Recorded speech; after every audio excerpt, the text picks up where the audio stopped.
While campaigning for reproductive rights in Pennsylvania on Wednesday, Vice President Kamala Harris, President Joe Biden's running mate, condemned abortion restrictions being enforced in several states, including Florida's ban on abortions more than 6 weeks after inception. We have to just call it for what it is.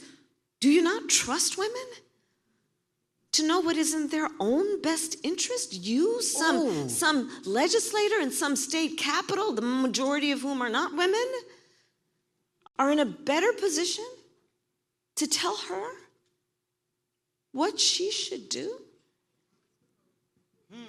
But see, we're going to vote.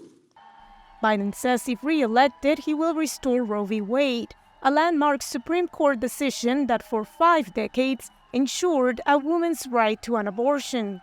The presumptive Republican presidential nominee Donald Trump took to his Truth social media platform on May 5th to underscore his position on the topic. He wrote that the abortion matter is up to the states, that it will never go back to the federal government, and that the country will soon start uniting on this long contentious issue. 3 of the 5 Supreme Court justices who voted to overturn Roe v. Wade in 2022 were appointed by Trump.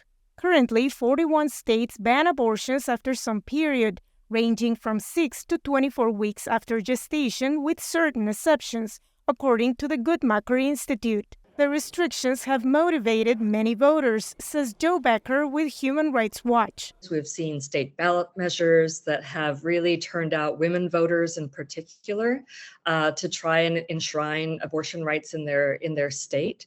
Both the Trump and the Biden campaigns are counting on a state-by-state strategy to see whether abortion is a winning issue in the 2024 general election, says George Mason University law professor Helen Alvarez, who identifies herself as a pro-life Democrat. The degree to which the Biden campaign has made it, I think, the New York Times and others are calling it their number one issue. That's a strategy decision they've made, and it could give them a couple percentage points advantage. That said, it's in deep competition with questions about the economy, inflation, and immigration. Interviewed in North Carolina, Duke University student Amaya Clayton told VOA's Spanish service that she and her peers see reproductive rights as a big issue. That's been a constant conversation in the U.S. since the overturning of Roe with Dobbs v. Jackson. And so I think that's something that a lot of students are very passionate about and caring about a lot. In New Hampshire, Republican State Representative Jim Cofault says he's heard a range of concerns among voters. There's a lot of concern that at the state level we're going to apply widespread restrictions on abortion.